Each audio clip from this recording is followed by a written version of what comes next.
Welcome to the Being Known podcast with my friend, Dr. Curt Thompson. And my friend, Pepper Sweeney.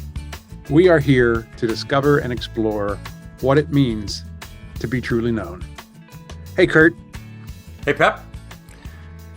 I am so excited to be here today because all last season we talked about trauma. All this season we're talking about shame, but today we get to talk about joy a little bit. Yeah. And, that's with the emphasis on a little bit. A little bit, and how shame ruins it. Right. So we get to give hope and then whack it with a hammer. Folks, if you're just joining us this season, we are going through Curt's, what was his second book, The Soul of Shame. And I implore you to go pick it up if you don't already have it, because it will be a great companion, or actually the podcast is a great companion to the book. They work really well together, just like we did last season with The Soul of Desire. We are excited to be going through this book. And today's chapter is chapter 3 in the book, and it is entitled Joy, Shame, and the Brain. Yeah, Pep, it is a testimony to how powerful shame can be in our life, in that when we just starting with a little brain science, this notion that it takes about 3 seconds for us to have an encounter with and have shame become embedded, and for us to encode it in our memory. Less than 3 seconds for that to happen. For us to have an encounter with joy, which we'll get to in terms of what it is and why it's important, for us to encode it and remember it, not just to have the experience, but to remember it, can take upwards from 60 to 90 seconds for us to pay attention to it. And there is something about that whole reality that feels kind of sinister, in terms of like, why does shame have such easy access to us, and why is it so difficult for us to have access to joy? At the same time, it's equally true that when we discover a little bit more about what shame is intended to be, given that it's made as part of the created order, what is its intention from God's perspective, and what is joy's intention, we'll discover that the work of paying attention to joy is all, in the long run, worth it, because God really wants us to take the time to allow it to be kind of kneaded into the dough of our souls, as it were. And it reminds me that I just this one piece that our readers would see in the book, in this chapter. There are a couple of things that I wanted to just focus on to begin. That this one quote: the defining relational motif for humankind is not that we need to work as hard as we can, or at least harder than we are. It is not to do our best or to guarantee that our children will have a better life than we had. It is not about being right or the acquisition of power. Each of those, and other visions like them, play into the hand of shame's anxiety. Rather, we were created for joy. Tolstoy said it. Only this purpose, joy, is ultimately worthy of life. When we remember the Westminster Confession, that the chief end of mankind is to love God and to enjoy Him forever. And then there's this quote that C.S. Lewis, this is, I have a new book that I'm working on how we form hope in the face of suffering. And one of the foundational elements of this has to do with the degree to which we begin as people of glory as we are facing this. But this glory is all just filled with joy. And Lewis writes this in his sermon, The Way to Glory, and I quote, Lewis speaking here: I read in a periodical the other day that the fundamental thing is how we think of God. By God Himself, it is not. How God thinks of us is not only more important, but infinitely more important. Indeed, how we think of Him is of no importance except insofar as it is related to how He thinks of us. It is written that we shall, quote, stand before, unquote, Him, stand before Him, shall appear, shall be inspected. The promise of glory is the promise, almost incredible and only possible by the work of Christ, that some of us, that any of us who really chooses, shall actually survive that examination, shall find approval, shall please God, to be a real ingredient in the divine happiness, to be loved by God, not merely pitied, but delighted in as an artist delights in his work or a father in a son. It seems impossible, a weight or burden of glory which our thoughts can hardly sustain. But so it is. Close quote. This notion that God's experience of joy in our presence is really difficult for us to get our heads around, our lives around. Yeah, I don't want to derail us, but No, you're not. Go right ahead, man. It is difficult. That is, that's a really hard thing. And as we've talked about on this podcast previously, the one avenue to experience that is a little easier is through our relationships with other people. Yeah. And those moments where take our relationship, for example, where we've shared deep, vulnerable things and experienced, I believe, God through that, in that relationship. And I can then understand better what God's love for me looks like and feels like, and, all the senses of it through my relationship with you. But without that, I find it really, really hard. And so just sort of ethereal. Yeah. Yeah. It's hard to imagine. And of course, we have our moments of great joy and delight. And I can also hold in reserve, if Pepper only knew this, then that delight would leave the building in a heartbeat. And I think that's been what has been so transformational, is been that there are things about me, actually very little about me, that you don't know, if anything of significance. And yet yet the delight is in the room, even in the face of it. Yeah. Which is really, really crucial. And so the whole notion, as Lewis writes, the whole notion that at some point we will be examined and all the stuff about who we are that we hate the most will be put on display. And God's like, this is all true. And you know what? Here's what's even more true. And you're waiting. And it's like, I'm so glad you're here in my heaven. I'm so glad you're here on the earth. And you're looking around thinking who are you? Are you talking to me? It is an experience in a moment that is like unto many that we just really can't get our heads around. It reminds me of a young woman. Her name was Jackie, that you read about in the book, whose life was one of torment and, in many respects, kind of emotional abuse, kind of relational scarcity, single parent home that she grew up in, and kind of violence around in the neighborhood which she lived, and just really, really, really difficult. And she just lots of things about her life that were setting her up for things not being well, not going well over the course of the trajectory of her life. And then she had this one acquaintance who invited her to come to a Young Life meeting. And for those of you who are familiar with Young Life, I mean, these folks are just working really hard to come up with the next imaginative way in which they see God showing up in the room. And you're like, really? God shows up like that? I want some more of that.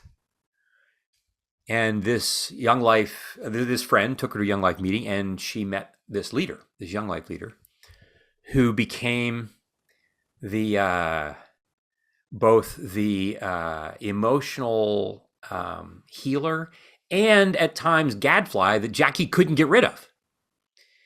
This young woman, this young life leader, just continued to be present for her over and over again. And Jackie would do things to try to get rid of her. Jackie would do, because you don't, when people come with loving you and caring for you, like your shame attendant is right there, just like, this is, what is she selling? Right. But this I don't want to, and I don't want to expose things. I don't want you getting too close. Nope. Yeah. Nope. Because like you'll leave like my dad left. You'll leave like this. You'll leave like all these other things that are going to happen. And then it turned out that Jackie had a skill with words and writing and language. And so between the young life leader and an English teacher, who the young life leader began to help coordinate some things with, it turns out that and the high school that she attended actually had a couple of teachers in an English department that really helped kids do well with this. Through a number of different things, Jackie, over a long period of time, through fits and starts, Jackie became willing to surrender to joy. She became willing to surrender to the reality that this young life leader was not pretending when she found joy in Jackie's presence. And the English teacher was not pretending when he found joy in Jackie's presence. And there was no consumption of Jackie in the process. They weren't there to exploit her, which of course is really difficult because she's got lots of track record of exploitation in her family growing up. And so, interestingly enough, as much as joy is the thing that we long for on the way to, because as we'll see from Alan Shore's work, it is the thing that mediates our relationships to help establish them, to get them started. As much as we long for that, it's equally true that we have a history of wondering when's the other shoe going to drop? When is that going to happen? Because this all goes back to Eden, right? This all goes back to when is the other shoe going to drop? We learn that joy becomes, when we start to look at interpersonal neurobiology and the neuroscience behind this, we learn from Alan Shore's work. Alan Shore is a neuropsychologist on the West Coast at UCLA. We learn that joyfully attuned relationships are the primary positive developmental, like joy is a primary positive developmental affect that grounds this process of creating a secure base for attachment. Now, those words I just spoke, like what does that mean? That this positive affect, this emotional state, this neurophysiologic state of joy, this sense of the newborn and the infant and the toddler seeing the delight of themselves in the eyes of their parent, this becomes the primary grounding affect, the primary grounding experience that gives them a secure base. It gives them a sense of like, I can exhale and now go off and play and adventure. And I can have enough of this that even when I make mistakes, even when there are ruptures, we can repair those ruptures and return to joy. We also learn that joy, however, is contingent upon the intentions of adults. Joy isn't just something that I only come up with and experience on my own recognizance. I don't just manufacture it out of thin air all by myself. Oh, I'm just going to be joyful.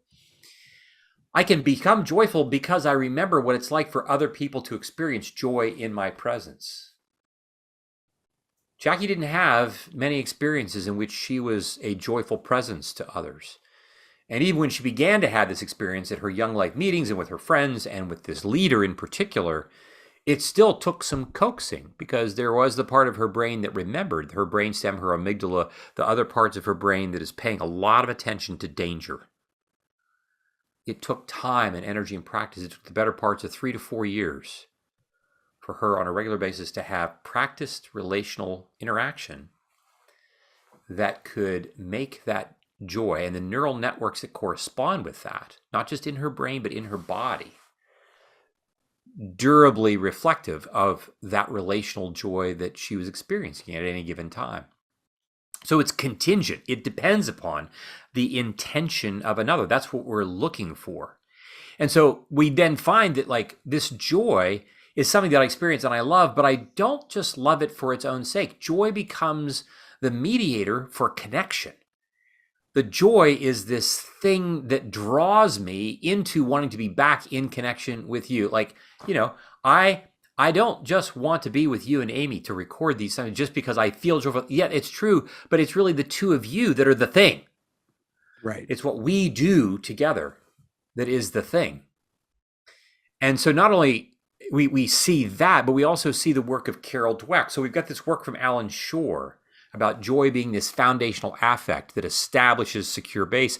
But we also have this sense that when Carol Dweck, in her work and her book called Mindset, Carol Dweck is a psychologist out at Stanford, and she does this really amazing work at helping us see that even in hard times, even when things are really difficult for us, that when we hear from someone else, well done, not just because I've taken the test perfectly, but because of the effort I'm putting into it. When someone says, I see how hard you're working. I really get it. I'm really proud of how hard you're working. I've had the experience of, this is something that I try to do anymore. If I've been someplace, I just had this experience a week ago. My wife and I had the chance to go to a small concert that was where my son was playing, and the guy that he's Daniel Wrigley is a guy who's just this brilliant young singer-songwriter, a songwriter in particular. But like there are a few instruments that he can't play. He's one of those guys, right? It's just a beautiful soul who's done a ton also hard work in his own story. And afterward, I just, I said to Daniel, like, look, everything you and Nathan did, but like that you did here tonight, because he was helping to play with other musicians who were also playing that evening. I said, I'm really like impressed with what you did tonight. I said, but like, I'm also really impressed with and proud of like all the work that I know that it's taken for you to get to what you did tonight. It's like nobody asks Tom Brady after every, whatever the next Super Bowl is that he's won. Few people are saying like, take us back to minicamp. Right. Walk us through one of those 2-a-day practices. Just walk us through. Like, there's nothing to walk through. Like, you don't want to hear me say, well, we did 30 reps of this one down and out route. 30 times over and over. Like nobody wants to hear about that. But that's where Super Bowls are won. Over and over and over and over and over again. This hard work in which people find joy. When I could say to Daniel, when I could say to other performers, like, oh my gosh, thank you. Not just thank you for the sermon. We have this, our current pastor, Andrew Chung. Has for the last 3 years, I think that he's 3 to 4 years that he's been in our church, has just delivered sermon after sermon after sermon that I find to be so formational for me. And you're listening to this, and I can listen, and then go back and play it again, and go back and play it again. And yet, that's not taking into account all the hours that he had to spend thinking, writing, praying, thinking, writing, praying, thinking, praying, writing. All the work. To which I want to say, I want you to know that like I'm like coming out of my shoes with about all the hard work that is like, that doesn't really feel very fun, good, whatever. It's the hard work. And this is what Dweck is saying in no small, like when we hear good, well done, even if you haven't been perfect, and especially when you're not perfect, that you're working hard at this, is really also a significant element of how joy helps us connect with others, because what we're looking for is connection and not perfection. And we might say that there's no domain of life across the lifespan in which we as humans aren't looking for that. If I'm in third grade, it's my teacher. When I'm in my third decade, it's my middle manager. When I'm in my 60s, now I want it for my kids. I'd love to hear it from my kids. And then when I'm 60s, I still want to hear it from my 85-year-old parents. like this, like I want to hear it in the boardroom. I want to hear it like this notion of like, we don't just want to hear well done on the book you wrote, but man, thanks for all the hard work. Thanks for all, like, I know that you're doing production work. You're doing your I don't know what you're not doing except being on the stage of these tours that you're helping to produce and to write and all the things. And like, and they're going to go and they're going to produce it, and it's going to be brilliant for the people, people who encounter them. And I would want you to say like, dang, all the hard work that nobody sees or talks about. That's well done right there. And that's where we're longing to have joy be felt and experienced. Yeah. You've said often on this podcast that you are grateful for your parents, and you wouldn't be the man that you are here today had it not been for your parents, and you love them, and I feel the same way. But I was longing for this from my father. I mean, I was longing for well done. To the point that I think in my adult life, I went out and had to find people that could see that and say that to me. When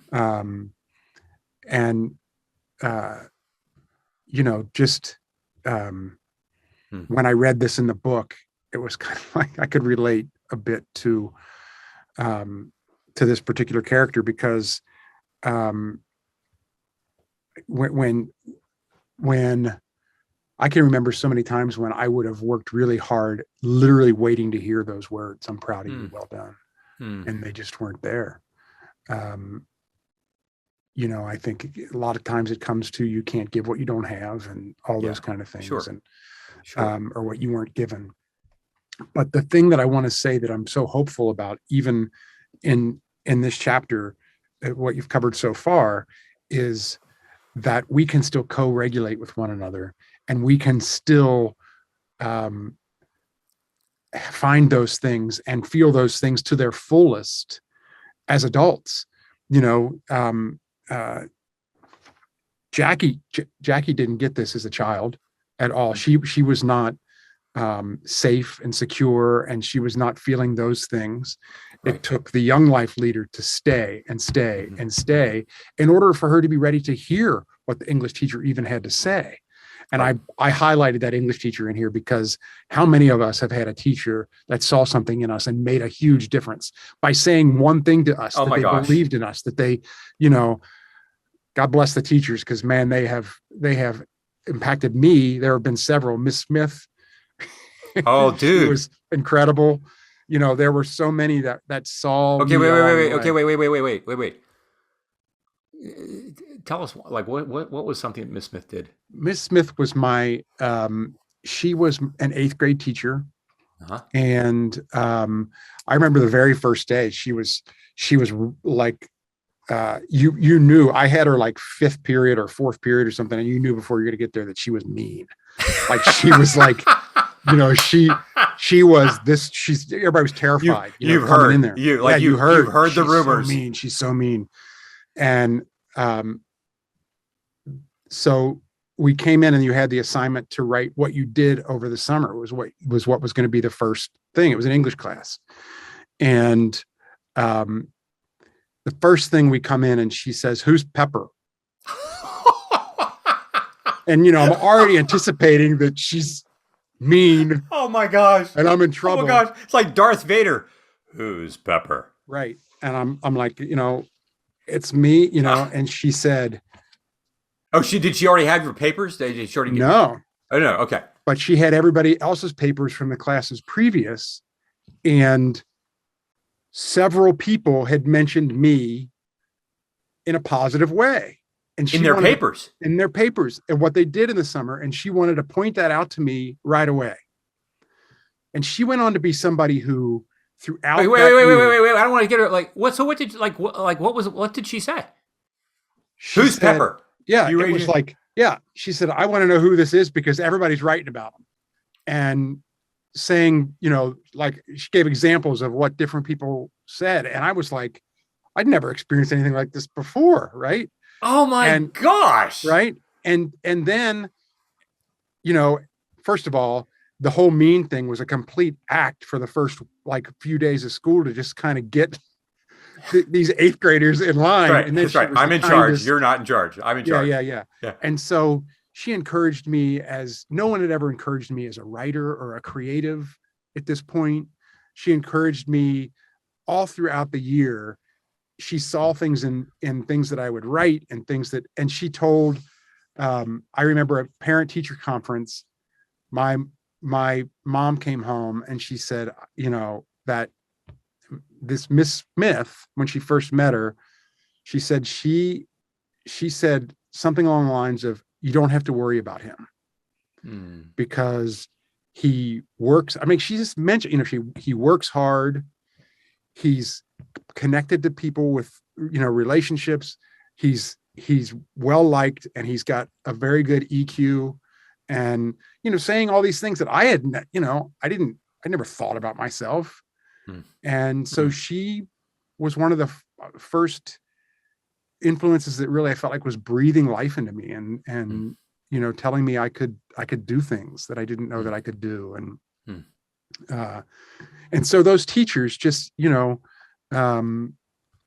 but so all that to do, Jackie, I don't think could have heard from the teacher if she hadn't first had relations with people that that opened up her heart and got her to do that. And then you think about this work, and it you know, well done for your work.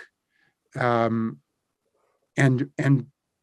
even though I didn't get that those words that I wanted as a child or whatever, I get them. I've gotten them now, and it's made a huge difference. So all that to say, I think that's part of the hope that I'm hearing in this chapter, is that it's not too late. It's never too late. Yeah. Right. Yeah. Absolutely right. It's never too late. And we're going to make a little pivot here and talk about a little bit about how shame actually works. But the point is, to your point, we're not naming the way shame works to create a sense of hopelessness. We want to name it in order for us to have a better sense of how it works, so that we can take that information and create the hope that you're talking about, so that we can be better prepared, better aware of how evil is trying to use it to undermine us, to keep us, to rob us of this experience of joy that we really deeply long for, that well done that we want to hear. And so we talk, one of the very first things that we talk about is one of the very first ways that we encounter it is this notion that we like to say that shame is early out of the gate, that its attack on the system begins first and foremost as kind of like a neurophysiologic response. It's not just an abstraction, like I feel it in my body when I feel it. And not only that, it can emerge as early as 15 to 18 months of age, which means I'm already starting to pick things up in the family system in which I live. I don't have language yet, and so I don't know that this is what's happening. I don't necessarily make sense of like, oh, I feel bad because they did this, or, you know, she said that, or he didn't say that. I'm just having this sense of something. And it is also then, though it's important, it's not just a thing that I encounter. It is a function of interpersonal interactions.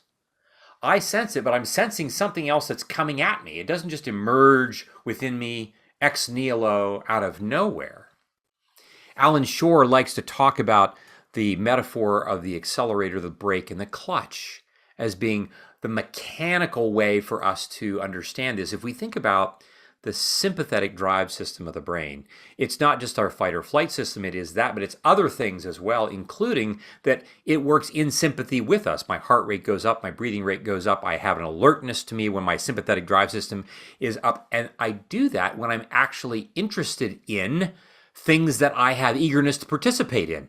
So not just when I'm afraid, but when I want to do things. I think about, if you were to measure my blood pressure and heart rate, and if I think about, oh, I'm going to get to play basketball today, or I'm going to get to record with Pepper and Amy, like ever so, the sympathetic drive system starts to go up just a little bit. So there is this accelerator. Newborns Infants, toddlers, they are in go mode. Their accelerator is going, and then they sleep.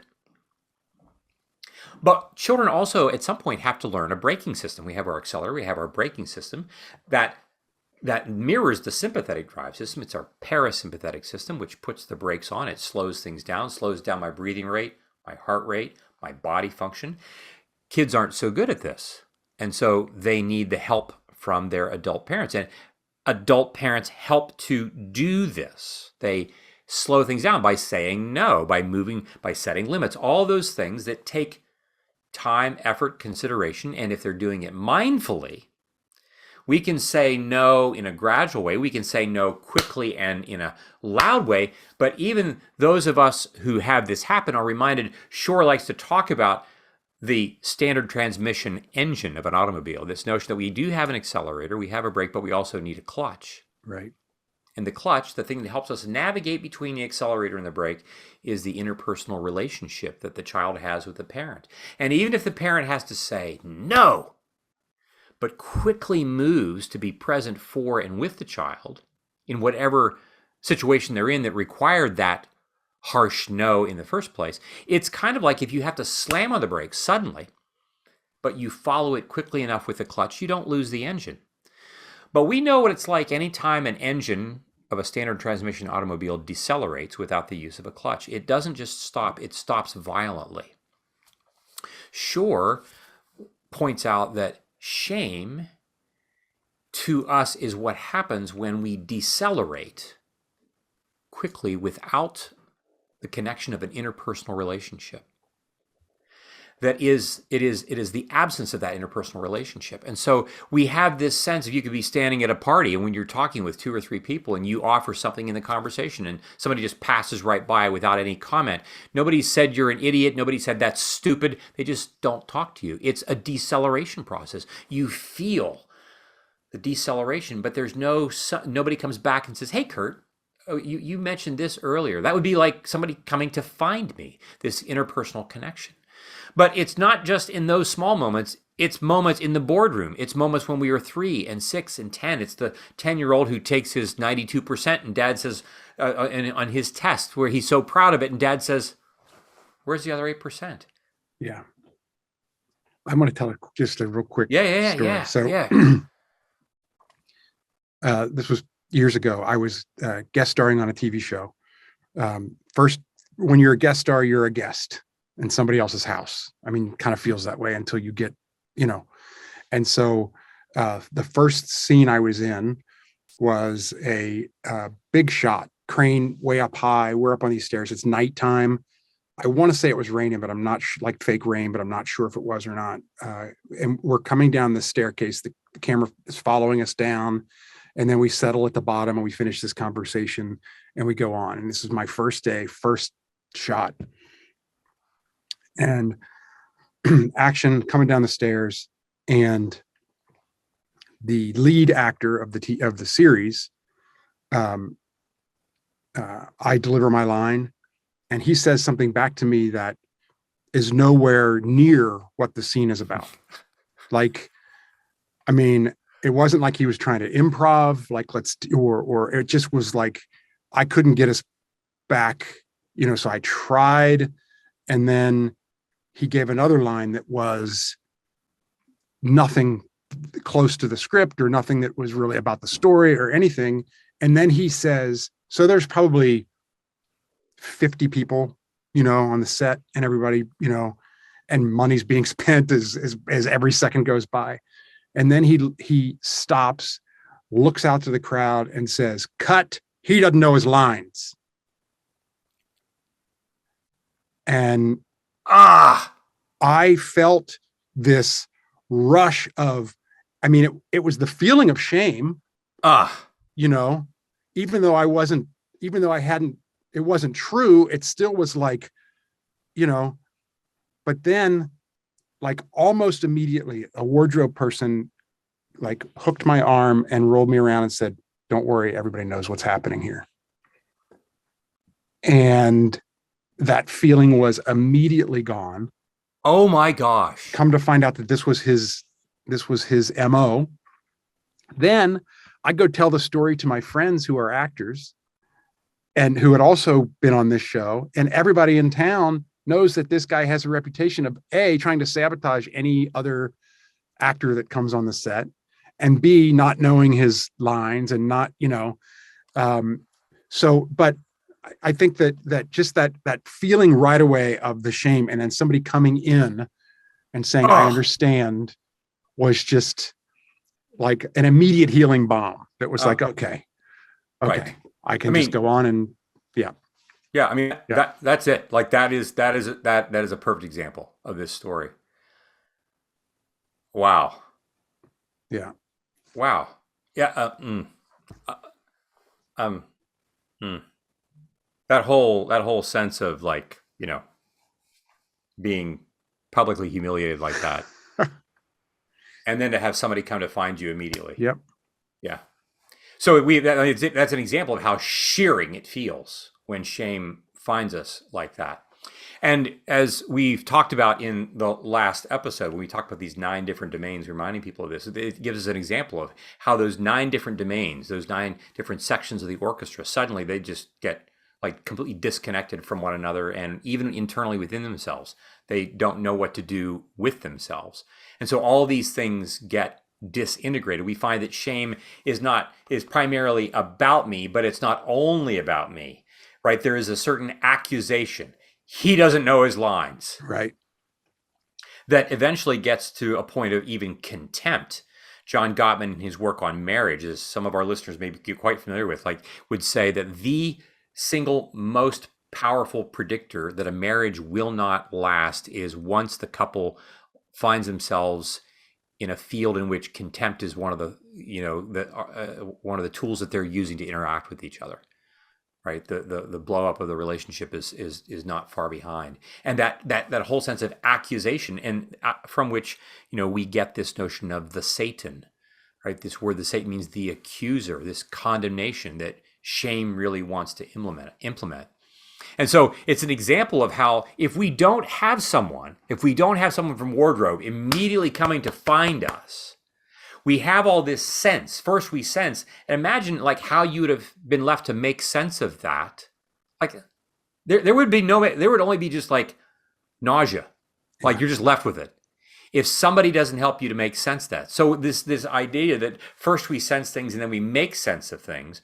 And part of what shame wants to do is have us sensing things, but left on our own to make sense of it in ways that don't make sense, but that help us cope. And in that process of when we're having to make sense by ourselves, the shame itself is reinforced, especially when that shame is intended, in the way that it was. We would like to say that there are behaviors in the world which when we act them out, shame is actually the proper response. We would say shame didn't just show up as evil's invention. Shame was built into the creation as the response that we would necessarily have when we are responding by turning away from God, turning away from each other, not for the purpose of greater connection later on, but for the purpose of protecting ourselves from the vulnerable interactions that we have. And when I do something that does that, shame is the proper response. There are behaviors that I might do, and if I yell at my kids, if I do something for which shame is the proper response, I need to be able to own that. The real question is, what is my intention? What is anybody else's intention in using that shame? The toxicity of shame begins when it is intended, when we use it. We use it in parenting, we use it in coaching, we use it in teaching, we use it in the studio. We use it in politics. We use it to hurt others, to protect ourselves. And that's when it becomes toxic. And that toxicity weaves its way into the way that we tell our stories. And in our next episode, we're going to talk about this really important question of, in what story do we believe that we're living? Because what evil wants to do is to not just make us feel bad, not just use shame to disintegrate our minds, disconnect us from within ourselves and from each other. It doesn't just want to make us feel bad. It wants to devour us. It wants us to tell a completely different story than the story that God has been trying to tell from the beginning. And so as an application, over the course of the next week, I want us to consider these questions. First of all, what brings you joy in the course of your day? We get to the end of our days and like I can tick off the things that have pissed me off. I can tick off the things that are like it's like I go to bed. I'm just glad to go to bed because I don't want to think about all the things that I don't want to think about. Consider developing a joy journal, making a list. What are the things that brought me joy today? Keeping a written record of this, and then at the end of the week, each week, just take a few minutes and review that. Another question, who are the people who find joy in being in your presence? Now, this is the thing, right? Like some of us are so racked by shame that like, well, I don't really know. And it's not because there is no one, but because it's really difficult for us to allow that to be the case. So it might feel kind of risky to be able to name, well, actually, I think my brother really finds joy in my presence, or my spouse actually does. There are a lot of people in marriages that, I know I know my spouse tells me that she finds joy or he finds joy in my presence, but I'm not really sure. Like, I don't always feel, or my employer or my employer, like who are the friends that genuinely find joy in my presence? And if you are willing to do this, consider writing them a note or telling them in person that you're grateful for them finding joy in your presence. Another question is, when did you have an experience this past week of shame that disintegrated your sense of joy and curiosity? Pay attention to what some of the physical or emotional or cognitive consequences were that you can recall in the middle of that. Again, kind of pausing, taking a step back and just observing it without condemning yourself for having had it in the first place. And then lastly, how do you start to sense that shame is beginning to bend the way you tell the story about who you are and what your future will be? We talked last time about the temporal domain of life and how we are the animals only who can see into the past and make sense of it, and we tell a story about our future. In what way do we allow shame to color the way we are telling our story about our past and about our future going forward? And we're going to continue to cycle back into this, especially as we talk in our next episode about what it means for us to be storytellers. But for now, let's just start with that application, and we really are looking forward to the next chance that we have to be together. No doubt. Good stuff, Curt. Thanks for the application. I'll be digging into that this week and encouraging all of you listeners to do the same. I think if you are going through the book, The Soul of Shame, and you're listening to the podcast and you're doing the applications as well, you're really gonna get everything that you can out of this podcast. And I just want to encourage people to just jump in wholeheartedly.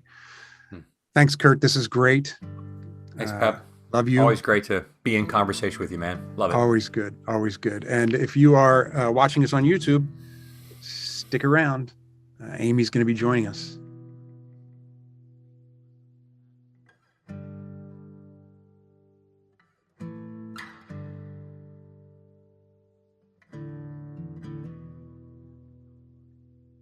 Hey, Em. Hey, I have two thoughts and a story. And the story is not about a Tootsie Roll. The story's not about what? A Tootsie Roll. A Tootsie Roll. Oh. Thanks be to God. Okay, Pep. Yeah. And I could see you feel it too, Curt. Mrs. Smith. Okay, when she said, "Who's Pepper?" I could just feel the fear. Like, oh my gosh, doubt. I don't know who's Pepper. Who is Pepper? Who's Pepper? I want to know Pepper too. Where is he? I don't know. And then when she was like effusive about people had written about you, I could just feel you stand up taller. The little 10-year-old you, or however old you were. Yeah. Yeah. And then the wardrobe person. He or she, was it a he or she? Just so I It can. was a she. For her to immediately find you. Mm. Because like Curt said, if you had taken that with you, like if nobody in that moment, it could still be, you could still be reached later. You could still be found later. It was so immediate that she came over in the, like pretending that she had to do something with my wardrobe so Oh that she my could whisper in my gosh. ear, we all know what's happening here. Oh, God bless her. Yeah. Oh That's my just gosh. Yeah.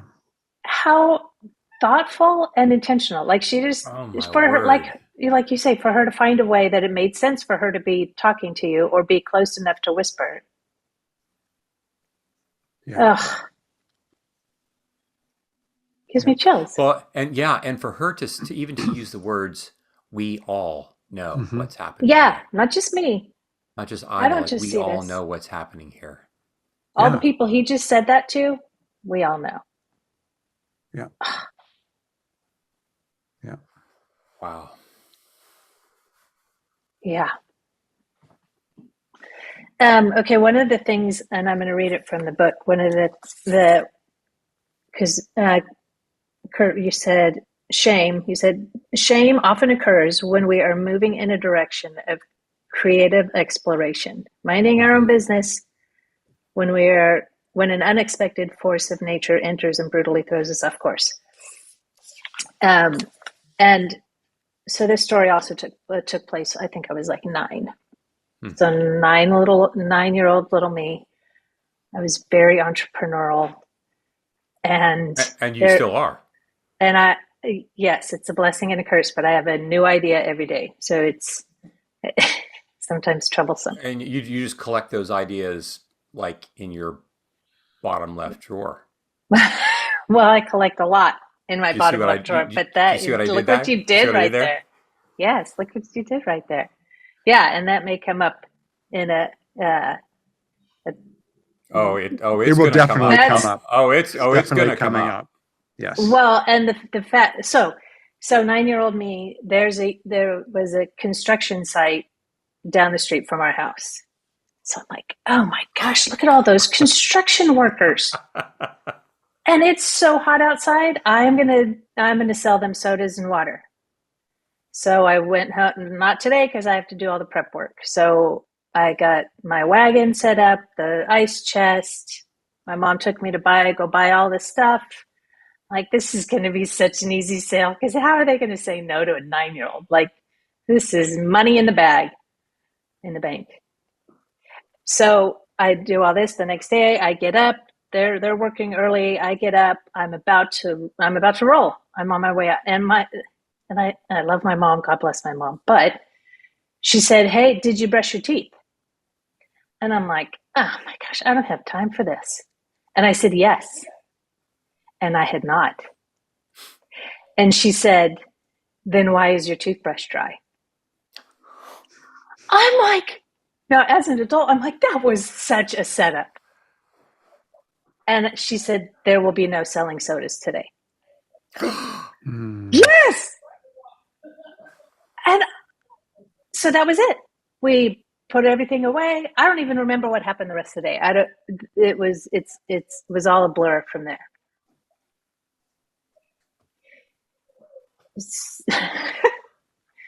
This is like the parent with coming to the child who has chocolate all over their face, asking them if they've had their hand in the chocolate chip cookie jar. Right.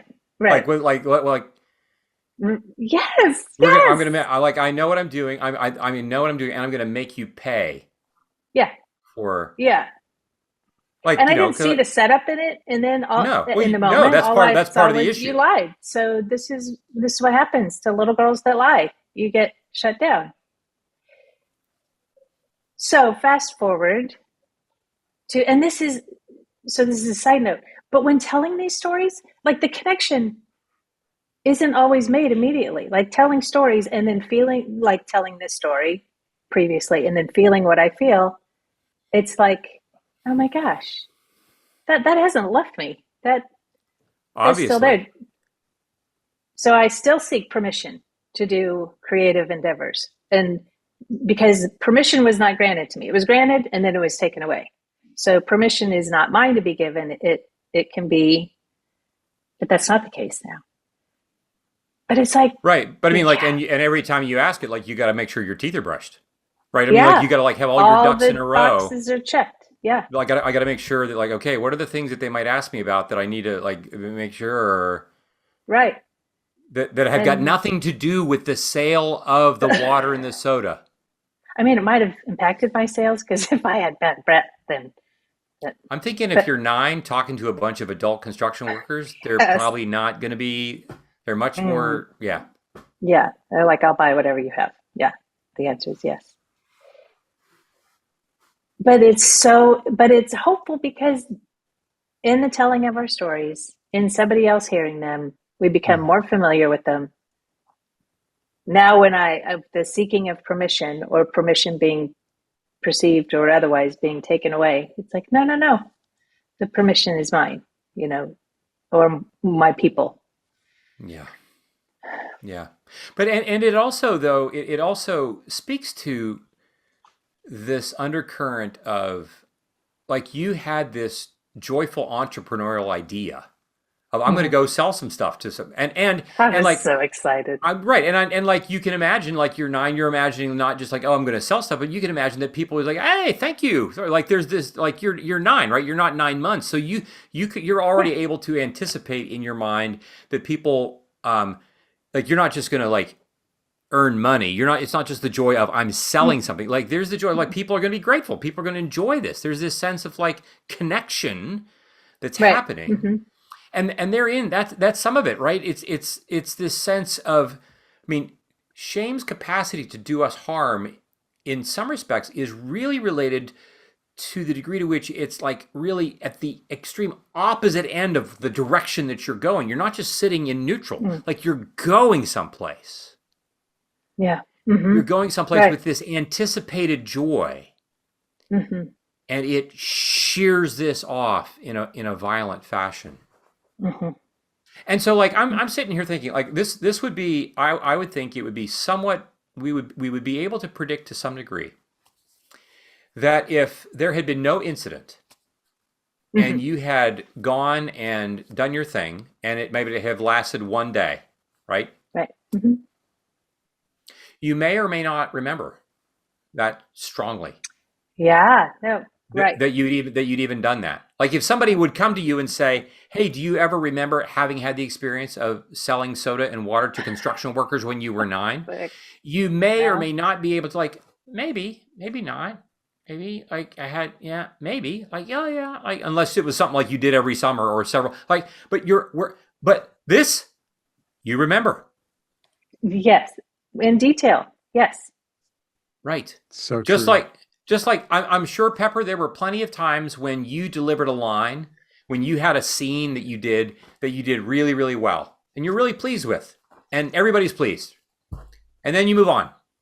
And then you do your next scene, and your next scene, and your next blah, blah, blah, blah. And if you're just like, well, can you remember that scene? You're like, not. Dude, I can't remember like somebody else like find out that I was on some show, and I'm like, I have no recollection of ever being or what that show is, but I can tell you right now, I could rattle off probably 4 stories where I was shamed on set. Oh my gosh. And I can, yeah. I mean, so what do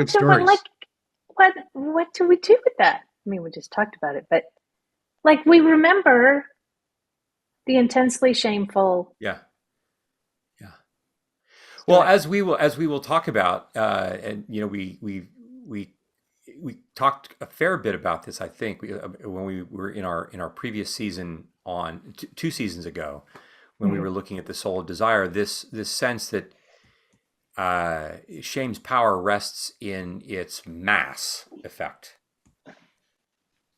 right? The total mass that we represent it by a locomotive, right? And we're just like, we got to build a bigger train. I got to build a bigger train to come at this, and that bigger train, as we will talk about, has to do with community, because what you were, Amy, in our last episode when you were talking about like Tootsie Rolls, like that scene, that memory is a thing that you remember. You play it over and over and over and over again, and so the network of neural interactions is thick. And Pepper, for this story for you, like the network is thick. Yeah. And it's difficult for us to overcome that without, okay, now I've got to build a bigger train. Yeah. And because we've had so much practice constructing the shame train. That's hard to say. It's pretty big, because I've spent a lot of time intentionally, even if non-consciously, I've intentionally built this as I, say to myself, I should have done something different. I should have, whatever. So even when we have an experience in which the wardrobe person finds me immediately, my brain still, like, it's like Velcro. My brain like retains the felt sense of which in we might say one of the reasons why we do that is like I'm paying attention to it so that I can work really, really hard to make sure this doesn't happen again. I do it for protective reasons. But I'm doing it in a way that is protective, that is basically me feeling like it's me who has to protect myself. I got to make sure I never make a mistake with lines again. I got to make sure that I always brush my teeth. I got to make sure that I do all the things without recognizing, because we're not aware of this, that my ultimate protection actually does come from the wardrobe assistant. My ultimate protection is going to come from someone co-regulating with me. Because we're going to miss a line, and I'm not going to brush my teeth. Like that's right. Yeah. That's going to happen. That's not avoidable. Right. That's right. That's right. Yeah. And so, which is why, like, even these conversations that we have, one of the reasons why I look forward to these conversations when we're recording is not just because I enjoy your presence so much, which is just absolutely true, and I mean, at the beginning, middle, and end. It is also because I anticipate that at some point in our time, during the time that we record, whether it's our kind of like the stuff we're doing ahead of time, kind of like our preliminary stuff or whatever, we are going to name some things that is going to represent that shame train that is in my head. And I'm naming it because you two are part of how I'm building a different train. And I think that's, my sense is that's true for each of us. That, that this practice that we're in the middle of, the podcast itself for our listeners, like the work that we're doing in recording, is itself a way for formation to happen for me. Yeah. It's good. It's a good one. It's a good one. Thanks, guys. Thanks, Amy. Thanks, everyone. Yep. Love you guys. Right.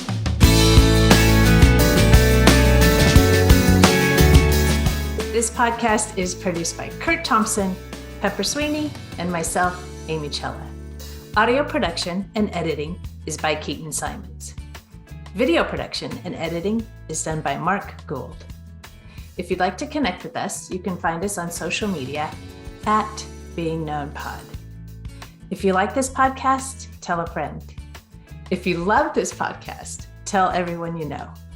And please like, rate, and review wherever you listen. Be well, be known.